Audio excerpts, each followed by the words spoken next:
Som sa stretla aj s takým názorom, že network marketing alebo multilevel marketing je pyramída. A v podstate, že len niekto sa môže dostať na ten vrchol. Ale viac pyramída, alebo viac akože tej hierarchie postupnej sa nachádza v bežných podnikoch a v bežnom podnikaní.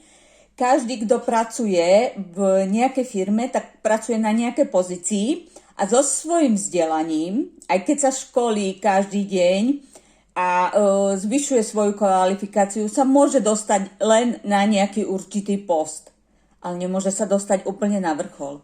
A v tomto je ten rozdiel medzi multilevelom a obyčajným podnikaním alebo obyčajnou akože bežnou prácou, bežným zamestnaním, pretože v multilevel marketingu sa na ten vrchol môže dostať každý. Každý, kto pracuje, každý, kto sa školí a každý, kto sa vzdeláva.